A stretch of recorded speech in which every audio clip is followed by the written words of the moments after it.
Hello guys, स्वागत है आप सबका। तो जैसे कि कल मैंने बताया था कि इंफ्रास्ट्रक्चर की कंपनी है, एक अच्छा खासा शेयर जो कि हमारे रडार के ऊपर आया है और इसी के बारे में हम बात करेंगे। सबसे पहले तो आप पूरा वीडियो देखिएगा, समझिएगा, उसके बाद ही जो है आप सही डिसीजन ले पाएंगे। ये कंपनी मुझे काफ़ी अच्छी लगती है। जब ये 80 के नीचे था तब भी मैंने इसके ऊपर शेयर किया था और मेरी पर्सनल होल्डिंग भी है इसके अंदर। यहाँ पर अभी देखें तो इसका प्राइस ऑलमोस्ट जो है 50% बढ़ चुका है और इसके अंदर 50% की तेज़ी आ सकती है। इसके पीछे का लॉजिक क्या है वो भी हम देखेंगे। तो सबसे पहले तो हम बात ही यहाँ पर इसका मार्केट कैप देखें तो 7,700 करोड़ के आसपास का है। और आपको चलिए नाम बता ही देता हूँ। कंपनी का नाम है एनसीसी और आपने इसके बारे में जाना ही होगा, एनसीसी लिमिटेड। अब इसके ऑर्डर बुक की ज़रा आप देखिए, यह फरवरी महीने में इसको जो है 2300 करोड़ के आसपास के ऑर्डर मिले। उसके बाद देखें तो मार्च महीने में वहाँ पर भी 2000 करोड़ के आसपास के ऑर्डर्स। और उसके बाद देखें तो अप्रैल महीने में, हर महीने जो है ये लोग रिलीज़ करते हैं जितने भी पूरे महीने में इसको ऑर्डर मिलते हैं। ये अप्रैल महीने में बड़े ऑर्डर्स मिले थे 3300 करोड़ के आसपास के। और यहाँ पर अभी देखें तो ये रिसेंटली मई महीने में अगर आप देखें तो 2000 करोड़ के आसपास के ऑर्डर मिले। और इसकी जो टोटल ऑर्डर बुक है यहाँ पर इसके जो रिजल्ट आए थे उसके अंदर बताया गया है। और ये आप देख सकते हैं तकरीबन अभी 50,000 करोड़ के आसपास की है। ये मार्च महीने तक की है। और अप्रैल और मई में जो इसके ऑर्डर मिले वो तो है जो है वो एडिशनल है, मतलब कि वो ज़्यादा, इसके भी जो है ज़्यादा ऑर्डर बुक अभी हो गई होगी उसकी। अब यहाँ पर जैसे कि आप देख सकते हैं कि जब ये नीचे में था 83 रुपीज़ के आसपास, तब 6 महीने पहले इसके ऊपर शेयर किया था। स्टॉक जो है वो धीमा है लेकिन स्टडी एक अच्छा खासा जो है रिटर्न देता है। शेयर मार्केट का भी देखें तो वही उसी लेवल के आसपास है निफ्टी, लेकिन ये शेयर के अंदर जो है 50% के रिटर्न जो है इसके अंदर मिल गए हैं अभी तक। और रिस्क जो है वो काफ़ी कम लग रहा है। और साथ ही साथ ये आप देख सकते हैं सुजलोन एनर्जी 10 रुपये के आसपास तब था और ये भी 15 रुपये तक जो है पहुँच गया है। तो सबसे पहले तो जिन्होंने सब्सक्राइब नहीं किया, जो लोग नए हैं हमारे चैनल को, ऐसे ही वीडियोज़ के लिए सब्सक्राइब जरूर कर ले। इसके अंदर भी जो है 50% के रिटर्न मिले हैं सुजलोन एनर्जी। और उसके बाद देख सकते हैं आप कि ये इसके अंदर प्राइस के अंदर तेज़ी आना शुरू हो गई थी। और यहाँ पर उसके बाद बार बार जो है इसके ऊपर जो है हमने वीडियो बनाया। जब ये 93 के ऊपर था, 98 के ऊपर था, 100 रुपये के ऊपर पार गया था।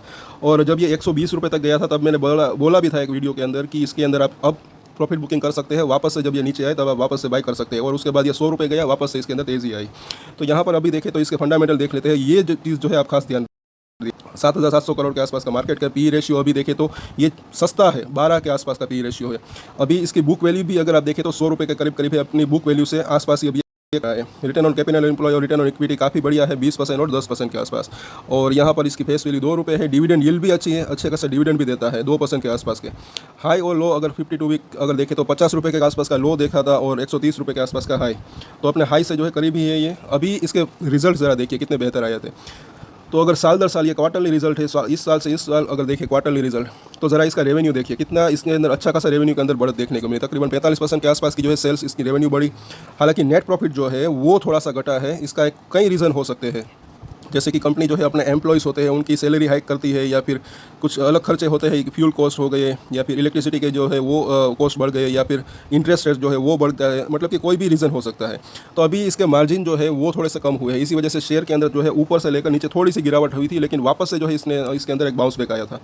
तो इसके अब यहाँ पर आप इसके ईयरली रिजल्ट भी ज़रा देखिए। तो ये मार्च 2019 तक तो अच्छा, अभी देखें तो अच्छा खासा था। उसके बाद थोड़ी सी इसके अंदर रिजल्ट के अंदर गिरावट आई थी, लेकिन अभी इसकी जो सेल्स है सबसे हाईएस्ट है। आप यहाँ से मार्च 2012 से लेकर अब तक की अगर बात करें तो 15,000 करोड़ के आसपास की, 15,500 करोड़ इस साल जो है टोटल रेवेन्यू हुआ। और अगर नेट प्रॉफिट देखें तो वो भी सबसे हाईएस्ट है और आने वाले साल में भी ये हाईएस्ट रह सकता है। अब इसके अंदर लॉजिक ज़रा आप देखिए। अगर इसकी साल दर एक साल की रेवेन्यू 15,000 करोड़ है और इसका जो टोटल ऑर्डर बुक है अभी 50,000 करोड़ के आसपास, इससे भी प्लस है, तो मतलब कि इसके पास 3 साल के आसपास का जो है काम पड़ा हुआ है। और अभी इसकी मुझे ऐसा लग रहा है कि अपनी ये हो सकता है कि अपनी कैपेसिटी को या फिर अपने काम की रफ्तार को बढ़ा सकता है। तो जो ये रेवेन्यू है वो और भी बढ़ सकती है। और साथ ही साथ हो सकता है कि अपने ये काम में थोड़ा सा इंप्रूवमेंट लाए और इस वजह से जो है इसका ये नेट प्रॉफिट, अभी इसका नेट प्रॉफिट मार्जिन थोड़ा सा कम आया था पिछले क्वार्टर में, लेकिन ये भी जो है बढ़ सकता है। तो जो इसका ईपीएस जो टोटल 10 रुपये के आसपास आया पूरे साल में, और क्वार्टरली अब अगर इसका ईपीएस देखेंगे तो 3 रुपये आया था। तो 3 रुपये का ईपीएस अगर पूरे साल में इसी तरीके से रहा तो ये 12 रुपये के आसपास का ईपीएस कोट जो है कर सकता है। लेकिन मुझे ऐसा लग रहा है कि आने वाले साल में इसका जो ईपीएस है ये 15 रुपये से लेकर 17 रुपये तक जा सकता है। और इस वजह से अब इसके पीयर कंपैरिजन ज़रा आप देख सकते हैं। ये सारे के सारे इसके लिस्टेड पीयर्स है, ये एनसीसी है। और अगर पी रेशियो के मुकाबले इन सारे लिस्टेड पीयर्स के अगर आप इनकी एवरेज अगर आप देखेंगे तो 19 के पी के आसपास की इनकी एवरेज है। उनमें ये जो है अभी सस्ता है, 12 के पी के आसपास के अवेलेबल है ये। अगर मुझे ऐसा लग रहा है कि इसकी एक पॉसिबिलिटी है कि आने वाले समय में सिर्फ ये 15 रुपये का ईपीएस पोस्ट करता है, और अगर आप इसको सिर्फ 12 की ही जो इसके करंट इसका पी रेशियो है उसकी अगर आप इसकी वैल्यू दें तो भी इसका प्राइस जो है 180 रुपये तक जा सकता है। मतलब कि 50% के रिटर्न यहाँ पर मिल सकते हैं। और मुझे ऐसा लग रहा है कि टाइम टू टाइम इसके ऊपर हम अपडेट भी लाते रहते हैं। अगर ये यहाँ तक गया उसके बाद और भी इसके अंदर जो है तेज़ी ज़्यादा भी हो सकती है, ये 200 रुपये तक भी जा सकता है और उससे भी ऊपर जा सकता है, बिकॉज की अगर 12 के पी रेशियो अगर देखें तो इसके जो दूसरे लिस्टेड पीयर्स है उसके मुकाबले कम ही है। अगर 15 का ईपीएस है और अगर इसको 15 से 20 का अगर पी रेशियो दे तो भाव कहाँ मतलब कि 200 रुपये प्लस भी जा सकता है। और यहाँ पर अभी देखें तो इसकी बैलेंस शीट वो भी काफ़ी बढ़िया है, स्ट्रॉन्ग है। जैसे कि ये बोरोविंग अगर आप देखें तो 2012 से लेकर अब तक अगर आप देखें तो जो इसका जो 5,000 करोड़ के आसपास का मतलब कि कर्जा कितना था वो मैं हमेशा देखता हूँ, 5,000 करोड़ के आसपास का था, वो घटकर एकदम से कम हुआ है 900 करोड़ के आसपास का, 1,000 करोड़ के आसपास। पिछले साल से भी इस साल जो है कर्जा घटाया है, तो ये काफ़ी बढ़िया बात है। इंफ्रास्ट्रक्चर कंपनी के ऊपर जो है कर्जा ज़्यादा कई बार जो रहता है वो एक दिक्कत की बात हो जाती है, लेकिन इसके ऊपर कर्जा जो है काफ़ी ज़्यादा कम है, तो ये कंफर्टेबल जोन में है एक्चुअली, क्योंकि 1,000 करोड़ के आसपास का कर्जा है। तो ये और पिछले साल के मुकाबले इस साल कर्जा घटा है, तो वो बढ़िया बात है। साथ ही साथ शेयर होल्डिंग पैटर्न ज़रा आप देखिए, और इसके अंदर भी हालांकि प्रमोटर के पास अगर देखिए तो बहुत ही कम माल अवेलेबल है, लेकिन एफआईएस की ज़रा होल्डिंग देखिए तब आपको पता चलेगा। साथ ही साथ एक चीज़ और है कि यहाँ से साल दर साल अगर आप देखें मार्च 2022 से इस मार्च 2022 को प्रमोटर ने भी, भले इसकी हिस्सेदारी आपको कम लिख रही हो, लेकिन इसने भी जो है माल जो है खरीदा है ओपन मार्केट में, उसकी हिस्सेदारी बड़ी है तकरीबन 2.5% के आसपास की। और ज़रा इस एफआईएस की हिस्सेदारी देखिए आप, एफआईएस ने तो इसके अंदर जम के माल उठाया है, जो 9% के आसपास की हिस्सेदारी थी वो 20% के आसपास की हो गई, मतलब कि 11% जो है एफआईएस ने इस एक ही मतलब साल के अंदर माल उठाया है। साथ ही साथ अगर आप क्वार्टरली देखें तो इस क्वार्टर से इस क्वार्टर में भी अगर देखें तो 4% के जो है शेयर बाई की है, तो काफ़ी बढ़िया बात है। साथ ही साथ डीआईएस भी इसके अंदर जो है अच्छी खासी इसके अंदर होल्डिंग रखते हैं 13% की, और जो है पब्लिक की जो होल्डिंग जो 60% थी पिछले साल, वो सिर्फ अब देखें तो 45% रह गई है। तो ये बात जो है मुझे अच्छी लग रही है कि जब रिटेलर की हिस्सेदारी थोड़ी सी कम होती है जिस भी शेयर के अंदर, उसके इस अंदर तेज़ी आने के चांसेस ज़्यादा रहते हैं। अब इसके चार्ट के ऊपर चर्चा कर लेते हैं। तो इसके अंदर सपोर्ट और रजिस्टर कहाँ पर है वो हम देखेंगे। सबसे पहले तो यहाँ पर अभी देखें तो रिसेंटली जब इसका रिज़ल्ट आया था उसके बाद जो ये करेक्शन आया था ना, यहाँ पर जो है मैसिव बाइंग हुई है। अभी मैं आपको इसकी डिलीवरी भी बताऊँगा कि कितनी ज़्यादा जो है बाइंग हुई है इसके अंदर। सबसे पहले तो कल के यहाँ पर ये आज के क्योंकि नंबर्स अभी जो है अपडेट नहीं हुए हैं, तो आप देख सकते हैं कि कितनी डिलीवरी उठी, 10 लाख के आसपास की डिलीवरी। और अब ये डिलीवरी तो कुछ नहीं, साथ ही साथ मैं आपको जिनको नहीं पता उनको मैं फिर से बता दूं कि ये जो फ्री फ्लोट मार्केट कैप होते हैं उनका मतलब होता है कि उन इतने पैसे के शेयर अवेलेबल है मार्केट के अंदर ट्रेड करने के लिए, और इसको जब आप डिवाइड करेंगे अभी इसके करंट मार्केट प्राइस से, तो जो नंबर निकल कर आएगा उतने शेयर्स अवेलेबल है मार्केट के अंदर ट्रेड करने के लिए। जो टोटल जो है वो 50 करोड़ के, इन राउंड फिगर नंबर्स में यहाँ पर आपको बता रहा हूँ, 50 करोड़ के आसपास के शेयर है अवेलेबल मार्केट के अंदर ट्रेड करने के लिए। अब इसके पिछले समय में ये एनएससी के ऊपर अगर आप देखें तो आप देख सकते हैं कि जब ये 100 रुपये के करीब गया था, यहाँ से अगर आप शुरुआत करेंगे तो ज़रा इसकी डिलीवरी तो देखिए, ये मतलब कि 1.5 करोड़ की एक ही दिन के अंदर डिलीवरी, उसके बाद 83 लाख, उसके बाद 72 लाख, तो ये 3 दिन के अंदर ही देखें तो 3 करोड़ की डिलीवरी उठी थी।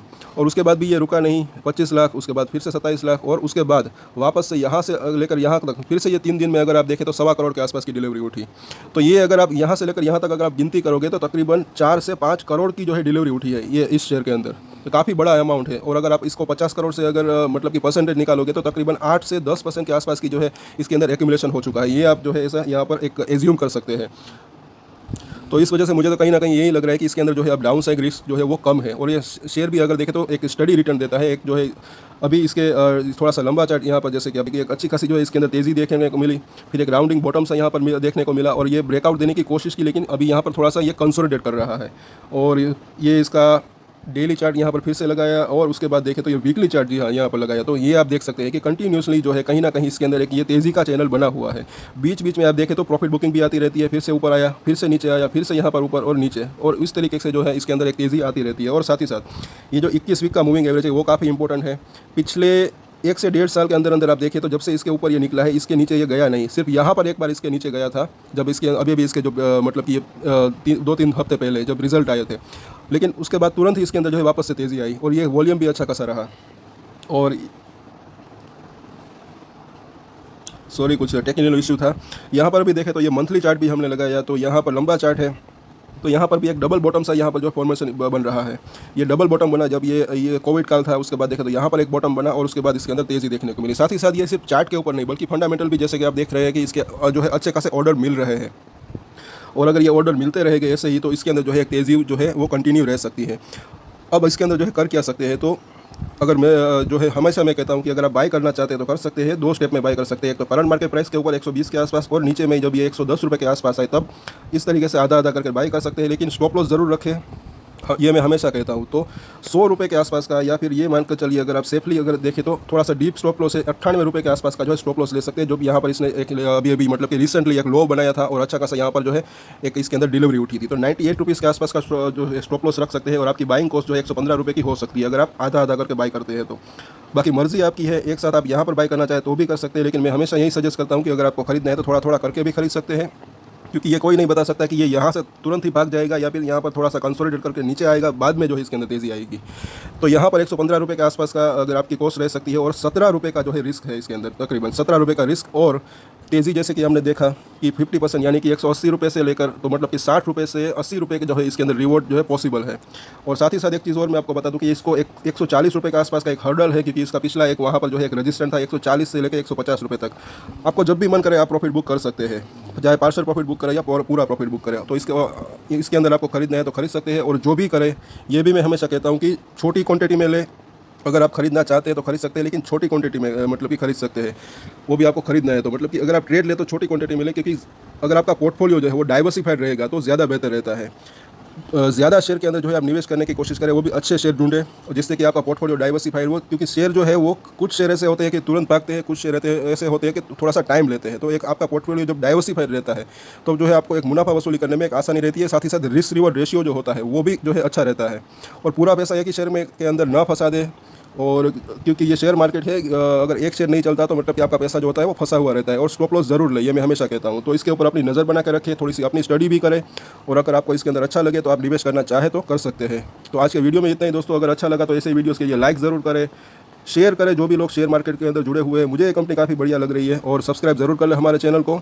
और एक स्टैंडर्ड डिस्क्लेमर जो कि मैं हमेशा देता हूँ, कोई भी ट्रेड ले उससे पहले अपनी रिसर्च करें, अपने फाइनेंशियल एडवाइजर की सलाह लें पहले, और उसके बाद ही कोई डिसीजन ले। और डिसीजन ले तो उसकी जिम्मेदारी मेच्योरिटी के साथ खुद ही ले।